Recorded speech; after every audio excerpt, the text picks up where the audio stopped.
नमस्कार दोस्तों, मैं सुमित यादव और आप देख रहे हैं जनता जानना चाहती है द सुनामी पर। और आज मैं यहाँ हिंदू राव हॉस्पिटल में मौजूद हूँ अपने सहयोगी कैमरामैन नितिन सिंह के साथ। तो यहाँ में आने का मकसद जो मेरा था, वैक्सीन की जो कवरेज करनी थी, वैक्सीन की तस्वीरें, वैक्सीन प्रोग्राम की कुछ तस्वीरें आपको दिखाना था। लेकिन यहाँ आने के बाद तस्वीरें कुछ उलट हैं। यहाँ आने के बाद जो तस्वीरें हम देख रहे हैं वो मैं आपको भी दिखाऊंगा, कोशिश करूँगा यहाँ की तस्वीरें दिखाने की। पिछले 4 महीने से यहाँ पे जो नर्सेस हैं और जो पैरामेडिकल का डिपार्टमेंट है, उनकी सैलरीज नहीं मिली हैं। तो यहाँ पे नर्सेस और जो पैरामेडिकल का पूरा डिपार्टमेंट है वो स्ट्राइक पर बैठे हैं पिछले कुछ दिनों से। और बात करेंगे यहाँ पे लोगों से और यहाँ की नर्सेस से और जो भी इनके अध्यक्ष हैं और पैरामेडिकल के डिपार्टमेंट से जितने भी एम्प्लॉइज़ हैं, सबसे बात करेंगे और जानने समझने की कोशिश करेंगे पूरा मामला क्या है और क्यों ये लोग स्ट्राइक पे बैठे हैं, कब से सैलरी नहीं मिली है और आगे की इनकी क्या रणनीति है, जो भी सरकार से ये लोग अपनी मांगे रखने हैं, सारी बातें हम करेंगे। तो मैम, आपका पहले तो नाम और पोस्ट कौन सी है और उसके बाद बताएं। मैं कृष्णा दिल्ली नर्सिंग यूनियन से, आई एम ऑन प्रेसिडेंट। तो मैम, कितने दिन से यहाँ पे स्ट्राइक पे बैठे हैं, तो लगभग कितने नर्सेस होंगी इसमें? यहाँ पे 250 से 300 का नर्सिस हैं हिंदू राव हॉस्पिटल में जो स्ट्राइक पर बैठे हैं और हम लोग 7 तारीख से स्ट्राइक पर हैं। आज हमारा स्ट्राइक का 13वां दिन हो गया है।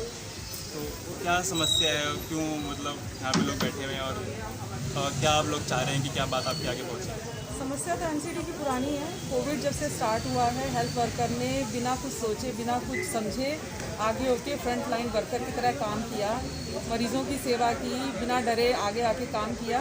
लेकिन जब पेमेंट देने की बारी आती है तो एनसीडी फ्रंट लाइन वर्कर्स के बारे में कुछ नहीं सोचती। ये पहले भी हो चुका है, पहले भी सैलरी नहीं आई थी, 2-2, 3-3 महीने सैलरी नहीं आती और अब करते करते ये 4 महीने फिर हो गए। 4 महीने से हम पेशेंटली बैठे हुए थे, शायद अब आएगी, शायद अब आएगी। लेकिन जब टोटल 4 महीने हो गए तो हमारे भी सब्र का बांध टूट गया। अब हमें स्ट्राइक पर जाना पड़ा ताकि ये अंधा बहरा प्रशासन इसको सुन पाए और इसके ऊपर कुछ एक्शन ले। तो इसके लिए किसको जिम्मेदार मान रहे हैं आप लोग? कौन सी गवर्नमेंट? आप या कुछ लोग केजरीवाल सरकार पर सवाल उठाते हैं, कुछ लोग एमसीडी में है तो भारतीय जनता पार्टी पर सवाल उठाते हैं। तो आप लोग किसको मान रहे हैं? जिम्मेदार कौन है इसके लिए? पहले तो हमारा ये काम नहीं है, हमारा काम है काम करना और उस काम का दाम लेना।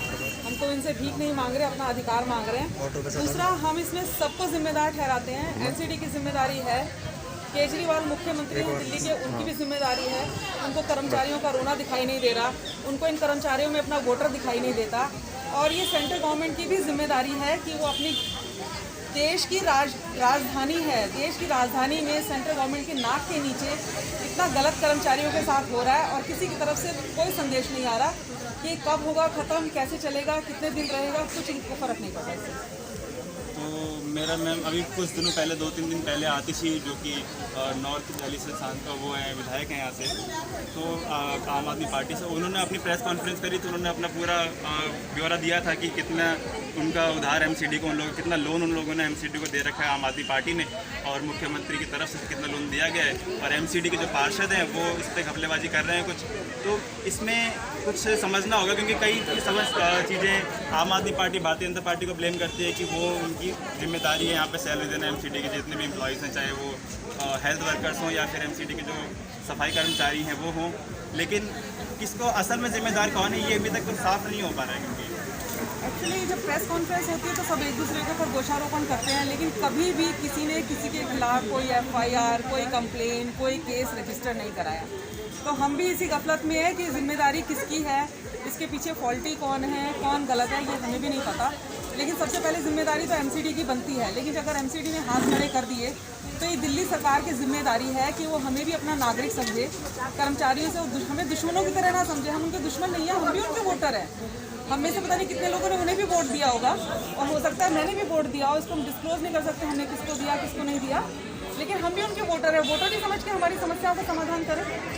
तो जब कोविड का दौर चल रहा था, लॉकडाउन के समय में, तो जो हेल्थ वर्कर्स थे आगे बढ़ के अपना काम कर रहे थे और तमाम चीज़ें हेल्थ वर्कर्स के लिए करी गई, जो हेलीकॉप्टर से चाहे फूल गिरवाने हो। लेकिन जब सैलरीज़ की बात आई तो सैलरीज देने में पीछे सरकार हट रही है। अब जिम्मेदार कौन है ये समझना होगा हम लोगों को, आप लोगों को, और समझेंगे और लोगों से भी बात करेंगे यहाँ पे कि क्या क्या उनकी परेशानी है, क्यों बैठे हैं, और समझेंगे इस पूरे इसको। क्योंकि मैं यहाँ पर जो आया था, मैम एक सवाल और है मेरा कि जो मैं असल में जो मेरा मकसद था यहाँ आने का, वो वैक्सीनेशन प्रोग्राम जो है वो कवर करना चाह रहा था। लेकिन यहाँ पे आने के बाद मेरे को पता लगा कि वैक्सीनेशन प्रोग्राम इस में अभी हो नहीं रहा है। तो उसकी क्या वजह है और क्यों नहीं हो रहा, कब से चालू होगा? देखिए, सरकार ने जब जब हमसे मदद मांगी, हम मदद के लिए सबसे आगे थे, एकदम फ्रंट पर थे। लेकिन जब जब हमें परेशानी हुई, चाहे वो दिल्ली सरकार हो, चाहे सेंट्रल सरकार हो या MCD की सरकार हो, इन्होंने सब लोगों ने हमें अपनी पीठ ही दिखाई, वो हमारी समस्या के समाधान के लिए आगे नहीं आए। अब उनकी ज़रूरत है, हम चाहते हैं वैक्सीनेशन प्रोग्राम बहुत अच्छे से चले, हम काम करके खुश हैं, हम काम करना चाहते हैं, लेकिन वो नहीं चाहते कि हम काम सुचारू रूप से चले, MCD सुचारू रूप से चले, तो हमने अपनी तरफ से अभी फ़िलहाल इस वैक्सीनेशन प्रोग्राम का बॉयकॉट किया। तो अभी हिंदूराव हॉस्पिटल में जो वैक्सीनेशन प्रोग्राम है, MCD के अंतर्गत ये हॉस्पिटल आता है, तो इसमें वैक्सीनेशन का प्रोग्राम अभी नहीं हो रहा है। आगे और लोगों से बात करते हैं और समझेंगे कि क्या तस्वीरें हैं यहाँ पे और क्या लोगों की मांगे हैं, कितनी परेशानी वो लोग झेल रहे हैं, क्योंकि 4 महीने से सैलरी नहीं मिली है, तो क्या क्या परेशानी उन लोगों को झेलनी पड़ रही है। तो मैम पहले तो अपना नाम और अपनी पोस्ट और फिर उसके बाद। सोनिया नाम है मेरा। सोनिया मैम क्या पोस्ट है? Nursing officer. तो मैम कितने दिन से अभी यहाँ पे बैठे हैं आप? हम लोगों को 13 दिन हो गए यहाँ पे बैठे हुए। और सैलरी कब से नहीं मिली? सैलरी मिले हुए 4 महीने हो गए। मतलब अक्टूबर से? हाँ जी।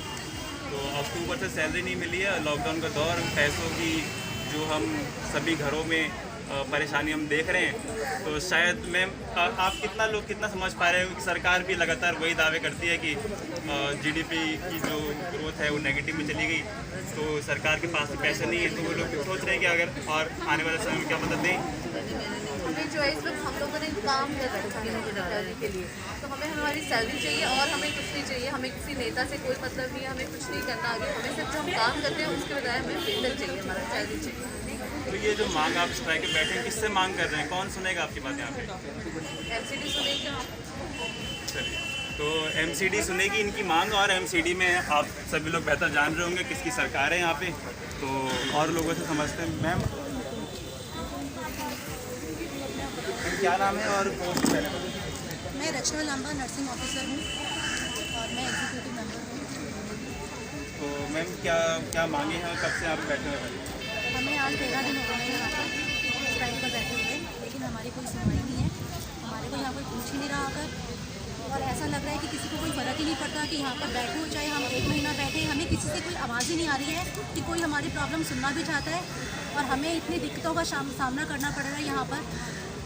क्योंकि मैम मुझे ऐसा लग रहा है कि मांग क्लियर नहीं है कि हम मांग कर किससे रहे हैं, तो वो कैसे क्लियर होगी, क्योंकि लगातार आम आदमी पार्टी भारतीय जनता पार्टी को ब्लेम करती है और भारतीय जनता पार्टी आम आदमी पार्टी को ब्लेम कर रही है, तो ये चीज़ें क्लियर ही नहीं हो रही है कि आप मांग किससे कर रहे हैं। हमारी मांग तो हमारी अभी फ़िलहाल तो MCD से ही है। MCD में BJP गवर्नमेंट है, सबसे पहले उन्हीं का हक बनता है, सेंटर का ही हक बनता है सबसे पहले, और उसके बाद फिर आते हैं दिल्ली सरकार। दिल्ली सरकार के हम नागरिक हैं, उन्होंने हमसे वोट यही कह के लिया था कि आम आदमी की सरकार है ये, तो हम भी आम आदमी ही हैं, हम ही ने उनको जिताया है, और आज हमारे को कोई पूछ नहीं रहा। तो ये तो इनकी आपस में मिली भगत है, ये राजनीति चल रही है इनकी आपस में, वो उनके ऊपर ब्लेम करते हैं, BJP वाले कांग्रेस पे वो बोल रहे हैं, कांग्रेस ही बीच में आके बीच में नमक मिर्च मसाला लगा देती है, तो ये तो इन्हीं सब का ही है, हमारा इसमें कुछ नहीं है। हमें तो बस ये चाहिए कि हमारे को हमारी सैलरी दे दी जाए और हम अपना काम सुचारू रूप से करते रहें, ना पेशेंट परेशान हो, ना वैक्सीनेशन में कोई प्रॉब्लम आए, हम अपना काम करते रहें, हम तो यही चाहते हैं। बड़ा सिंपल सा फंडा है हमारा कि हम चाहते हैं कि हमारे को तनख्वाह दे दो, हमारे हक की जो हम मांग रहे हैं, ये हमारा अधिकार है, हम अपना अधिकार मांग रहे हैं। तो सैलरी 4 महीने से नहीं मिली है और मांग साफ है कि सैलरी दे दी जाए और काम चालू हो जाएगा यहाँ पर, क्योंकि वैक्सीन आ चुकी है और वैक्सीनेशन का प्रोग्राम इस हॉस्पिटल में अभी चालू नहीं हुआ है।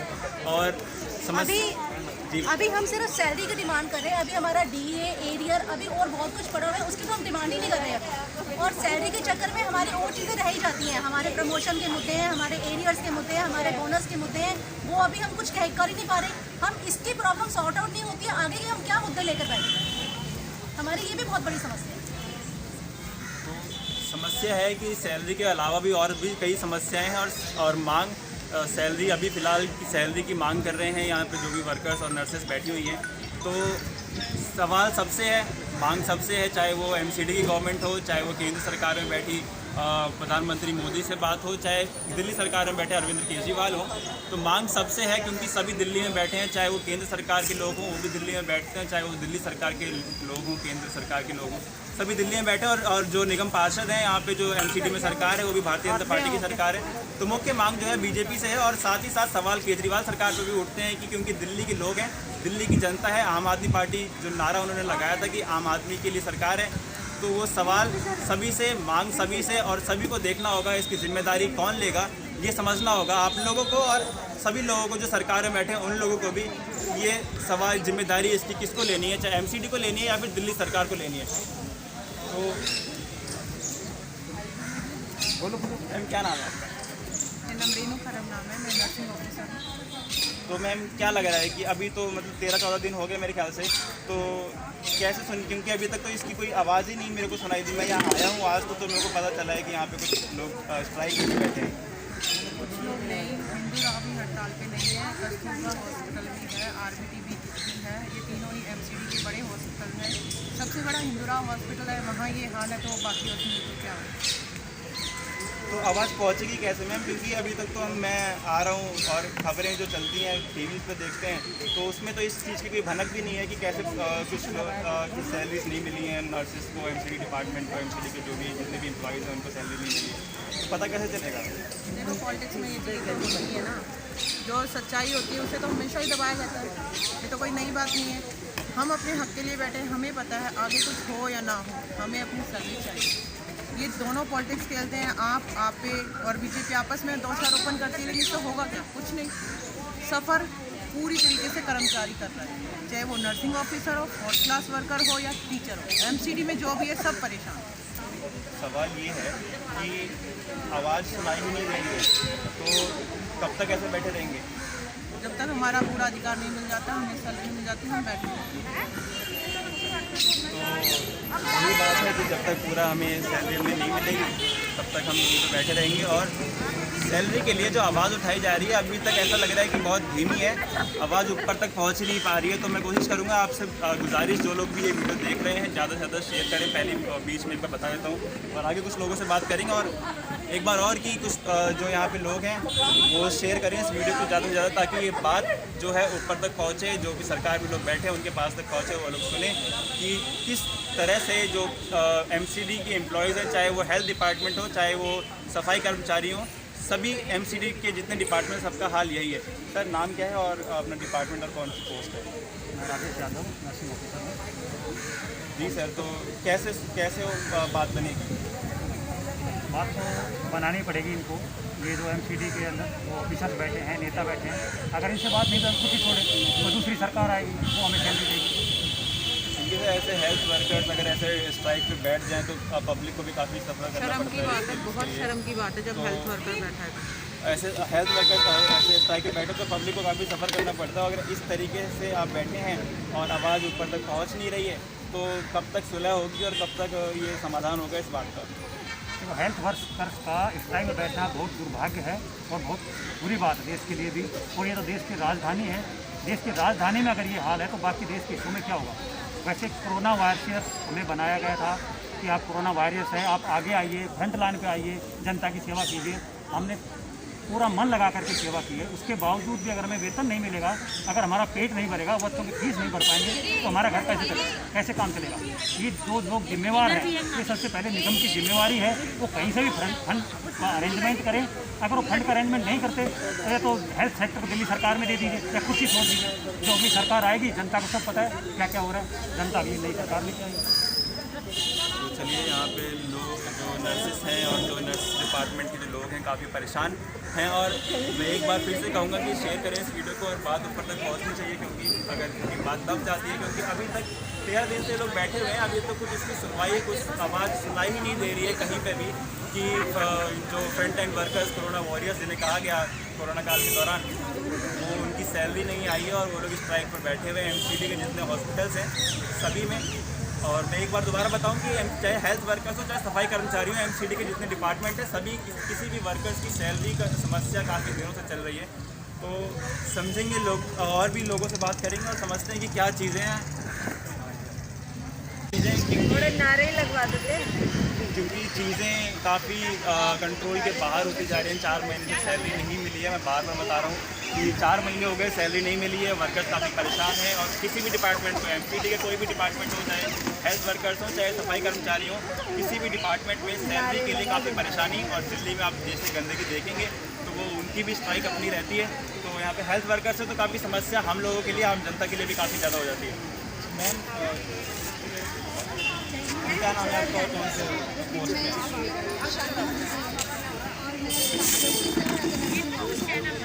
तो मैम कैसे समाधान होता है? कैसे? सर हम भी चाहते हैं सर कि समाधान जल्दी से जल्दी हो जाए, क्योंकि अब काफ़ी टाइम हो गया है और हमें 4 महीने हो गए इस चीज़ को देखते हुए। और इससे पहले भी हमें काफ़ी प्रॉब्लम हुई है, तब भी हमने स्ट्राइक करी, तब हमें स्ट्राइक करके ही हमें पैसा मिलता है। हम तो ये भी समझ पा रहे हैं इस चीज़ को कि हमने स्ट्राइक करी है तभी हमें पैसा मिलेगा। अच्छा, इससे ये पहली बार हो रहा है? इससे पहले भी सर इससे पहले अभी 3 महीने पहले फिर हुआ, अक्टूबर में हम फिर बैठे थे स्ट्राइक में, तब हमें देखा 2 महीने की सैलरी दी। उसके बाद इन्होंने कहा कि कंटिन्यू पैसा आएगा, मगर हमारे पास कुछ नहीं आया। अक्टूबर से हमारी सैलरी नहीं आई। फैमिली हमारी भी है, हमें भी अच्छा नहीं लगता कि हम ऐसे रोड पे बैठे हैं। हमें भी अपनी फैमिली को चलाना है, अपना भी घर चलाना है। पर जिस तरीके से हमारे साथ हो रहा है ये कितना इंसाफ है। यहाँ पे आपने सुना लोगों को, नर्सेस को, यहाँ की हिंदूराव हॉस्पिटल में मौजूद हुई इस समय आप सुन रहे हैं। और मैं बार बार बोल रहा हूँ कि ये बहुत बड़ी समस्या है। अगर हेल्थ वर्कर्स की सैलरी नहीं आती है और हेल्थ वर्कर्स ऐसे स्ट्राइक पर बैठ जाते हैं तो इन्होंने तो दोस्तों आपने यहाँ पे सुना सभी नर्सेस को जो कि यहाँ पे हिंदूराव हॉस्पिटल में मैं मौजूद हूँ, स्ट्राइक पर बैठी हुई हैं। और मैं बार बार बोल चुका इस वीडियो में कि ये जो हेल्थ वर्कर्स अगर स्ट्राइक पर बैठे हैं, अगर हेल्थ वर्कर्स की सैलरी ना दी जाए तो ये हमारी सरकार के लिए, चाहे सरकार मतलब मैं दोनों सरकारों की बात कर रहा हूँ, चाहे दिल्ली सरकार हो, चाहे केंद्र सरकार हो, चाहे एमसीडी में बैठी बीजेपी सरकार हो, मैं सभी की बात कर रहा हूँ कि ये बहुत ही शर्म की बात है उन सभी सरकारों के लिए जो अगर 4 महीने से हेल्थ वर्कर्स की सैलरी नहीं दी गई है। और मैं बार बार इस वीडियो में बता चुका कि एमसीडी का कोई भी डिपार्टमेंट हो, चाहे हेल्थ वर्कर्स हो, चाहे सफाई कर्मचारी हो, सैलरीज का इशू कई दिनों से चल रहा है इनका कि एमसीडी के वर्कर्स जो सफाई कर्मचारी हैं वो भी आप देखेंगे दिल्ली में तो किस तरीके से गंदगी रहती है, वो भी अपना काम नहीं कर रहे हैं ठीक से सैलरी ना देने की वजह से। और अब हम यहाँ देख रहे हैं हिंदूराव हॉस्पिटल में किस तरीके से हेल्थ वर्कर्स जो है, नर्सेज जो है स्ट्राइक पर बैठी हुई हैं। और जो वैक्सीनेशन का प्रोग्राम यहाँ पे चालू होना था, 16 तारीख से ट्रायल चालू होने थे, तो वो भी यहाँ पे कैंसिल किया गया है, बॉयकॉट कर दिया गया है नर्सेज द्वारा। तो ये चीज़ें समझनी होगी। और मैं आपसे दोबारा बोल रहा हूँ कि ज़्यादा से ज़्यादा शेयर करें इस वीडियो को, लोगों तक पहुँचाएं और बात ऊपर तक पहुँचनी चाहिए, बात सरकार तक पहुँचनी चाहिए, ताकि ये जो मांग यहाँ पे बैठी हुए नर्सेस कर रही हैं और सैलरी ना देने की वजह से, तो इनकी सैलरी जल्दी से जल्दी दी जाए और काम दोबारा शुरू किया जाए। तो मैं सुमित यादव, हिंदूराव हॉस्पिटल से द सुनामी, कैमरामैन नितिन के साथ।